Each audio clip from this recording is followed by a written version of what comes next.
കൃഷ്ണ പ്രണാമം. ശ്രീ ഭഗവാനുവാചയിലേക്ക് ഏവർക്കും ഹാർദ്രമായ സ്വാഗതം. ശ്രീ ഭഗവാനുവാചയിലൂടെ അമൂല്യമായ ആധ്യാത്മിക വിഷയങ്ങൾ വളരെ ചുരുക്കത്തിൽ മനസ്സിലാക്കാൻ നമുക്ക് ശ്രമിക്കാം. ഭഗവത്ഗീതയിലെ പ്രധാനപ്പെട്ട 108 ശ്ലോകങ്ങളാണ് നാം ശ്രീ ഭഗവാനുവാചയിലൂടെ മനസ്സിലാക്കാൻ ശ്രമിക്കുന്നത്. ഭഗവത്ഗീതയിലെ പ്രധാനപ്പെട്ട ശ്ലോകങ്ങളിൽ രണ്ടാമത്തെ അധ്യായത്തിലെ 7ാമത്തെ ശ്ലോകമാണ്. കാർപണ്യദോഷോപഹതസ്വഭാവഃ പൃച്ഛാമി ത്വാം ധർമ്മസമ്മൂഢചേതാ യശ്രേയസ്യാന്നിശ്ചിതം ബ്രൂഹി തന്മേ ശിഷ്യസ്തേഹം ശാതി മാം ത്വാം പ്രപന്നം. ഹൃദയ ദൗർബല്യം കൊണ്ട് ആത്മനിയന്ത്രണം നഷ്ടപ്പെട്ട എനിക്ക് കൃത്യനിർവഹണത്തെപ്പറ്റി ഒന്നും തന്നെ മനസ്സിലാകുന്നില്ല.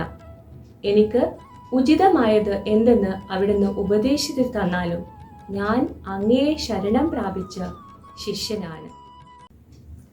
2ാമത്തെ അധ്യായത്തിലെ 7ാമത്തെ ഈ ശ്ലോകം ഭഗവത്ഗീതയിലെ പ്രധാനപ്പെട്ട ഒരു ശ്ലോകമാണ്. ഈ ശ്ലോകത്തിലാണ് അർജുനൻ ഭഗവാനെ ശരണം പ്രാപിക്കുന്നതും അദ്ദേഹത്തിന്റെ ശിഷ്യത്വം സ്വീകരിക്കുന്നതും. ഭൗതികമായ സംരംഭങ്ങളിൽ പെട്ടുഴലാതെ ഒരാൾ ഒരു ആധ്യാത്മിക ഗുരുവിനെ സമീപിക്കണം എന്നതാണ് ഈ ശ്ലോകത്തിന്റെ സാരം. ഉദാഹരണം പറയുകയാണെങ്കിൽ, കാട്ടുതീ നാം ആരും ആഗ്രഹിക്കുന്നില്ല. എങ്കിൽ കാട്ടുതീ തനിയെ ഉണ്ടാവുകയും അത് കത്തിപ്പടരുകയും ചെയ്യുന്നു. അതുപോലെയാണ് ജീവിതത്തിലെ പ്രശ്നങ്ങൾ. ജീവിതത്തിൽ പ്രതിസന്ധികൾ വരുമ്പോൾ നാം സംഭ്രാന്തരായിത്തീരുന്നു. ഇങ്ങനെ ജീവിത സംഭ്രാന്തിയിൽ നിന്നും മോചിതരാകുവാൻ വേണ്ടി നാം ഗുരു ശിഷ്യ പരമ്പരയിലുള്ള ഒരു ആത്മീയ ഗുരുവിനെ സമീപിക്കണമെന്ന് വൈദിക ഗ്രന്ഥങ്ങൾ ഉപദേശിക്കുന്നു. അങ്ങനെ ചെയ്യാത്ത ഒരാൾ കൃപണനാണ്. അദ്ദേഹം മൃഗങ്ങളെ പോലെ തൻ്റെ അമൂല്യമായ മനുഷ്യജീവിതം പാഴാക്കുകയാണ് ചെയ്യുന്നത്. അർജുനൻ ഒരു പ്രശസ്ത യോദ്ധാവാണ്. പരമശിവനെ പോലും യുദ്ധത്തിൽ തോൽപ്പിച്ച് പ്രസാദിപ്പിച്ച് പരമശിവനിൽ നിന്നും പാശുപതാസ്ത്രം സമ്മാനമായി സ്വീകരിച്ചിട്ടുണ്ട്. തൻ്റെ പിതാവായ ദേവേന്ദ്രൻ ഉൾപ്പെടെ അനേകം പ്രാമാണിമാരിൽ നിന്നും അദ്ദേഹം നിരവധി ഉപഹാരങ്ങൾ സ്വീകരിച്ചിട്ടുണ്ട്.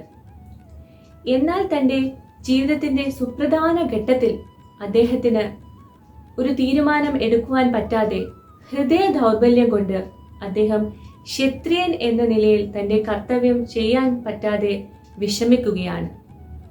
ഈ ഘട്ടത്തിൽ അർജുനൻ ഭഗവാൻ കൃഷ്ണനെ സ്വയം സമർപ്പണം ചെയ്യുന്നു. അദ്ദേഹം ഭഗവാൻ കൃഷ്ണനെ തന്റെ ഗുരുവായി സ്വീകരിച്ച് ഭഗവാൻ കൃഷ്ണനോട് അപേക്ഷിക്കുകയാണ്, എനിക്ക് ഉചിതമായത് അങ്ങ് പറഞ്ഞു തന്നാലുമെന്ന്. ഇവിടെ അർജുനൻ തന്റെ സുഹൃത്ത് ഭാഷണങ്ങളെല്ലാം നിർത്തി ഭഗവാൻ കൃഷ്ണനെ ഗുരുവായി സ്വീകരിക്കുകയാണ് ചെയ്യുന്നത്. നമ്മുടെ ഉള്ളിലെ ചൈത്യ ഗുരുവിന്റെ ബാഹ്യമായ ആവിഷ്കാരമാണ് ആധ്യാത്മിക ഗുരു. പരമഭക്തനായ അദ്ദേഹം ഭഗവാന് വളരെ പ്രിയപ്പെട്ടവനാണ്. ഇത് ശ്രീമദ് ഭാഗവതം 4ാം സ്കന്ധത്തിലൂടെ നമുക്ക് മനസ്സിലാക്കാവുന്നതാണ്. ഒരിക്കൽ ബാലകനായിരുന്ന ധ്രുവ മഹാരാജാവ് സിംഹാസനത്തിൽ ഉപവിഷ്ടനായിരുന്ന തന്റെ പിതാവായ ഉദ്ദാനപാദരുടെ മടിയിലിരിക്കുവാൻ ആഗ്രഹിച്ചു. എന്നാൽ തന്റെ 2ാം അമ്മയായ സുരീചി ഇതിന് അനുവദിച്ചില്ല. അവർ കോപിഷ്ഠയായി 5 വയസ്സുള്ള ആ പിഞ്ചു ബാലകനോട് ഇപ്രകാരം പറഞ്ഞു, നീ പരമദിവ്യോത്തമ പുരുഷനായ ഭഗവാനെ തപസ് അനുഷ്ഠിച്ച് പ്രീതിപ്പെടുത്തിയതിനു ശേഷം അടുത്ത ജന്മത്തിൽ എന്റെ ഉദരത്തിൽ പിറക്കുകയാണെങ്കിൽ നിനക്ക് നിന്റെ പിതാവായ ഉദ്ദാനപാദരുടെ മടിയിലിരിക്കുവാനുള്ള അവസരം ലഭിക്കുമെന്ന്. നിറഞ്ഞ സദസ്സിൽ വെച്ച് അപമാനിതനായ ധ്രുവ മഹാരാജാവ് അദ്ദേഹത്തിന്റെ അമ്മയായ സുനീതിയുടെ സമക്ഷത്തു ചെന്നു. സുനീതിയോട് ദുഃഖത്തോടുകൂടെ പറഞ്ഞു, എനിക്ക് ഈ രാജ്യം ലഭിക്കുവാൻ ഞാൻ എന്താണ് ചെയ്യേണ്ടത് എന്ന്. അപ്പോൾ തന്റെ മാതാവായ സുനീതി ധ്രുവ മഹാരാജാവിനെ ആശ്വസിപ്പിക്കുവാൻ വേണ്ടി പറഞ്ഞു, നിന്റെ 2ാം അമ്മ പറഞ്ഞതുപോലെ തന്നെ നീ പരമ ദിവ്യോത്തമ പുരുഷനായ ഭഗവാനെ ആശ്രയിക്കണമെന്ന്. അപ്പോൾ വീണ്ടും ധ്രുവ മഹാരാജാവ് തന്റെ അമ്മയായ സുനീതിയോട് ചോദിച്ചു, എവിടെയാണ് ഭഗവാനെ ലഭ്യമാകുന്നത് എന്ന്.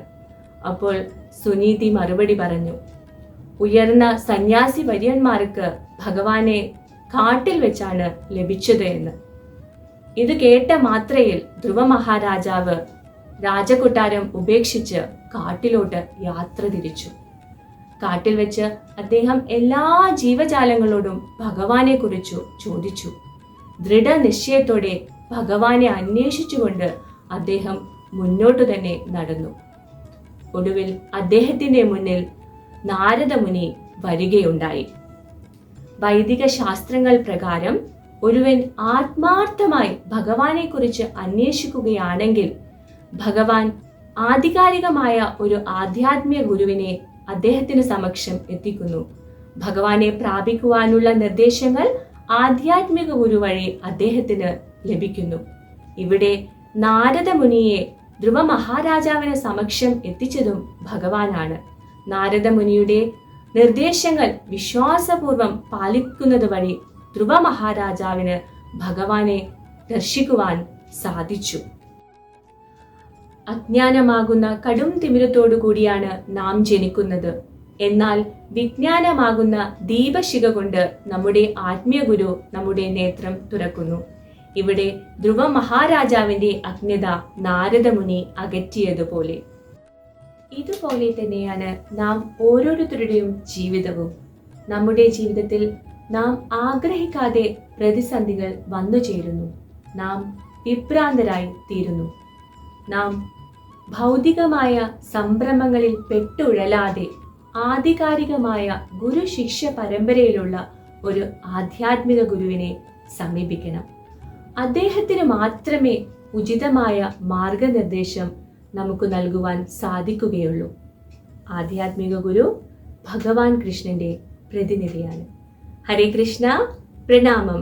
ശ്രീല പ്രഭുപാദ് കി ജയ്, ഗുരു മഹാരാജ് കി ജയ്. ഹരേ കൃഷ്ണ.